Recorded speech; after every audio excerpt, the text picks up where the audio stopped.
Hello everyone. Welcome to Programming in C for Beginners. This is tutorial 14, Constants, and this is the part 1. So let's begin. A constant is a number, character, or character string that can be used as a value in a program. So in C language, we are having numbers, characters, and collection of characters in form of strings that are used to represent constants. So basically these three types of constants are used in C language. Now we can further categorize these three types of constants into 5 basic types of constants that are supported in C language. So there are total 5 types of constants that are supported in C language, which are integer constant, floating point constant, character constant, string constant, and enumeration constant. Out of these, integer, floating, and enumeration are used to represent numbers, character constant is used to represent character, and string constant is used to represent character string. So basically these three, number, character, or character string, are categorized as 5 types of constants in C language. Now, out of these 5, we are going to focus on the first 4 right now, and then we will discuss about the 5th one. Now, value of a constant doesn't change during the execution of a program. So whatsoever the value of the constant is, it's going to remain same throughout the program. Now let's see the first type of constant, which are integer constants. Now an integer constant is a decimal, that is base 10, octal, base 8, or hexadecimal, base 16 number that represents an integral value. Now, if all of you are aware about number system, you must be aware about decimal, octal, hexadecimal, or binary number system.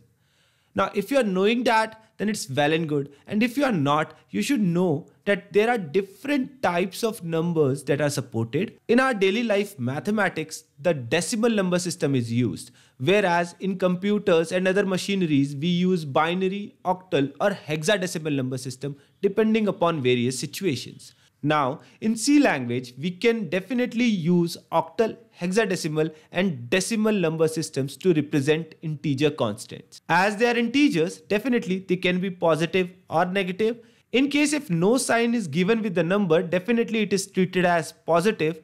That means the number will be treated as positive until unless it is preceded by a minus sign. Now, no white space characters can separate the digits of an integer constant. That means if you are writing down an integer constant, it should not contain any kind of space within it. I will definitely show you these integer constants practically today, along with octal, hexadecimal, and decimal. And don't forget that whenever you are writing down octal constants, it should start with a 0. Hexadecimal constant, it should be preceded by 0x, and the x can be in lower or uppercase both.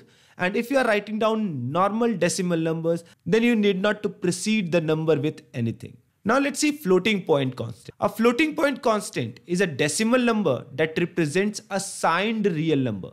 Now all the real numbers are represented as floating point constants, and all the integers are represented as integer constants. Now the representation of a signed real number includes an integer portion, a fractional portion, and an exponent. Now we can omit either the digits before the decimal point, that is the integer portion, the digits after the decimal point, that is the fractional portion, but we cannot omit both. We can leave out the decimal point only if we include an exponent. So there are basically 2 forms of representing floating point constants. They can be represented as normal real numbers with decimal point, or they can be represented in scientific notation as well, also known as exponential notation. So we are going to show you these things practically, so don't worry about it at all. And again, here also, within any floating point constant, we should not provide any kind of white space. Now it's time to see the things practically. So let's move to our desktop. So here we are on our desktop, and I'm double clicking on this Programming in C Beginners workspace file, and it will open the Visual Studio Code. Now here on my current project, that is section 3, I'm going to create a new file with a name tutorial14a. So tutorial14a.c. Now here I'm going to show you what are the various constants that we can use. So I'm using a statement printf, and here I'm writing down %d. Now you might be wondering why I have written this %d over here. Well, we will discuss about it later down the line. But right now, just understand that whenever we want to print an integer, we can use this %d in the printf. Now I'm passing few integer values here. So I'm passing 25 right now and a semicolon, and let me run this program. So definitely it will print this 25 on the screen, and here you go. So this is a valid integer value. We can even provide an octal number over here. For that, we have to precede it with a 0. And now if I will run it, definitely it won't show 25, because in octal number system, 25 is actually represented as 21. Now similarly, we can write down the hexadecimal also, and that will be preceded with 0x. And let me run it again, and it will show a hexadecimal value to us. So I'm copying it and writing down all the forms, octal, decimal, as well as hexadecimal. So this will be octal and this will be hexadecimal. And definitely it will print all the three values. So it is allowed. Now one thing which is not allowed is any space. Suppose I provide a space between 2 and 5, and then as soon as I had done that, you can clearly see there is a red line over here, and it is saying that it is expecting this closing parenthesis. Now definitely it's an error. Whenever I will run it, it will show me that error. It won't show me any output, and clearly you can see the error over here. Now let me clear this console. Let me clear this output screen, and let me remove this line. I'm making it as a comment, and now it won't show that error. Now let's see how to represent floating point numbers. Now to represent floating point numbers, I told you for integers we use %d. So for floating point we use %f. Now I'm writing down a floating point value like 2.5, and definitely it will run. And whenever I will run this program, it will show me these outputs. Now clearly there is a problem. All the output is coming in the same line, though we have printed with different printf. To resolve this, I am telling you a temporary fix right now, that is to use \n. Now what is this \n is again something that is going to come later down the line. So let me put this \n over here, and all the values will come in new line now. Here you go. Right. So we are able to print floating point numbers as well. And there were few rules, like if we want, we can omit these values. So this part is integral part and this part is decimal part. Now I am omitting the integral part, and let me run this program after clearing the console screen.